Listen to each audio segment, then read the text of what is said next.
This is Panama's Kuna Yala, much of it unchanged since Christopher Columbus anchored off its shore more than 500 years ago. The story of how this pristine rainforest has remained largely untouched is amazing and should be credited to a remarkable people, the Kuna. They're small in size and numbers, but they possess a strength and determination that protects their culture and this land. Despite colonization, political changes, and war, the Kuna tribe today controls 600,000 acres of paradise, all of the land on the Atlantic side of the Continental Divide from the Colombian border almost to the Panama Canal. The 40,000 Kuna living here choose to keep much of their ancient lifestyle, which you may see as poverty. In truth, they're wealthy landowners, but they refuse foreign investment in roads. Instead of modern hotels and casinos, the few tourists allowed to visit can expect few luxuries. But tourism isn't why the Kuna Yala is so important to your world. This fragile ecoregion's biodiversity is under attack. Maybe as much as 60% of the land within the preserve has been cut for cattle ranching. Some of that land is in a state of regrowth, of secondary forest or low shrub, but a lot of it is highly eroded. Nathan Gray stands in the Mamani Preserve, now totaling 10,000 acres on the Pacific side of the divide, bordering the Kuna Yala. EarthTrain established this preserve 8 years ago as a buffer to protect the Kuna Yala's flank from encroachment and as a campus for developing youth leadership and ecological research and learning. So after years of promising to visit EarthTrain in Panama, I finally flew down this summer, and the journey was life-changing. We will go from the edge of the deforested Pacific slope, so from the edge of the area already cleared by man through the rainforest all the way to the Caribbean Sea. Leader Sucre is executive director of Panama's Museum of Biodiversity. And in crossing it, we're crossing the single largest forest tract left in all of the ecoregion, which is in turn the 13th most important ecoregion in the world. Just as Balboa could not have crossed the Panamanian Isthmus without Indian guides, we have Kunas Tony L. Edmond and Leandro Toribio, key EarthTrain staffers. Other Kunas are hired to carry our inflatable kayaks on horseback. The devastation of slash-and-burn agriculture surrounds our route up the divide. It's a spiral, really. You get the cattle moving in, ruining the soil, and you get the cattle moving in further, and then the agriculturalist moves in further, but it's not a settlement that is settled. It's almost a nomadic lifestyle in slow motion that happens at the permanent expense of the forest. This was a moist forest, but now biodiversity that once dominated is seen only in remnants. It takes a lot of effort to restore this landscape, but the potential is there. You can really get back the forest, and more importantly, you can really get back the biodiversity over time. As we walk, Leader spots a survivor, a bush with tiny red tomatoes. Maybe in the year 2500 they will need this to create a crop. We don't know that, but if we keep the whole treasure trove of biodiversity, maybe those later generations of humans will be able to use it for something useful that we cannot even envision today.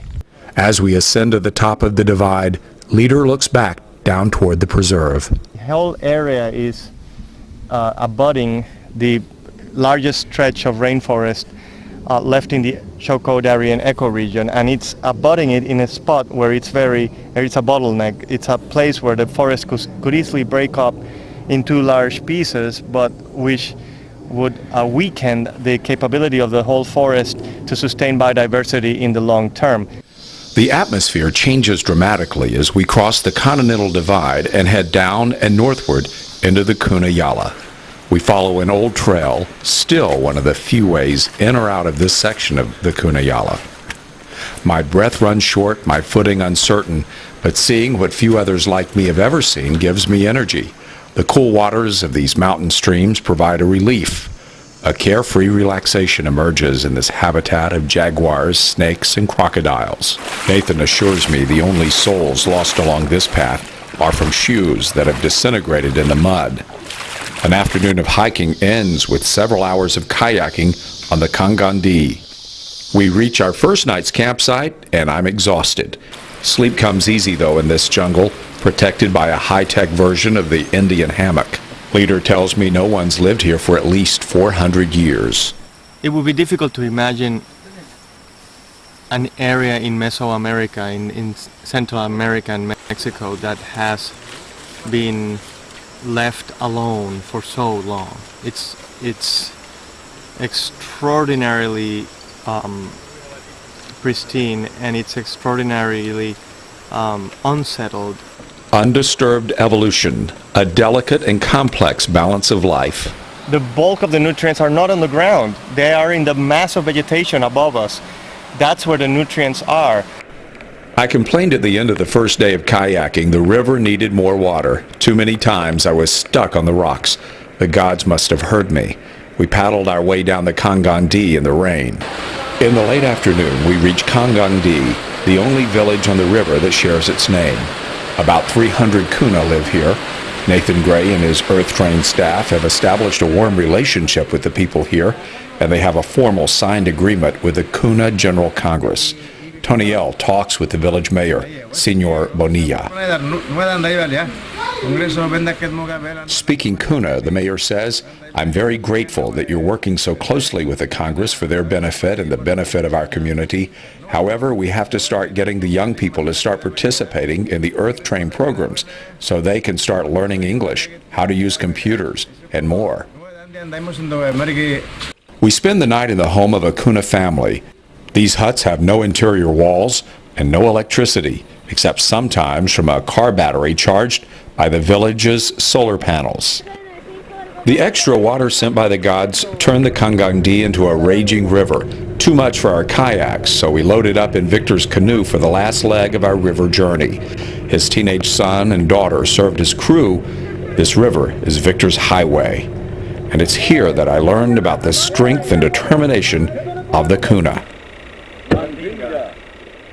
Here we are on the Mandinga River where the SS Nathan Gray has grounded on a bunch of logs. And about 90 minutes later, we had pushed and cut our way through. But around the next bend, an even bigger log jam. It's a never-ending struggle here on the Mandinga River. But it's here that it hit me. What have you learned today, Nathan Gray? Well, I've learned that with teamwork and a multicultural determination, we can get through anything. The problem is that we've had to get through anything twice so far. And if there's a third anything, we just might stop for lunch.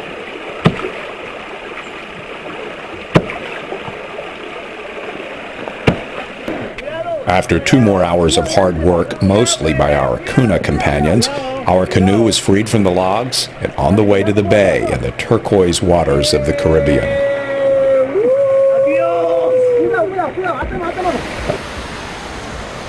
I finally made it out of the Kuna Yala. What an incredible, life-changing adventure.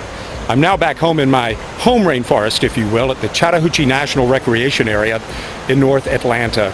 But I want to go back to the Kuna Yala. I want to help the Kuna and the other indigenous tribes preserve that incredible world treasure.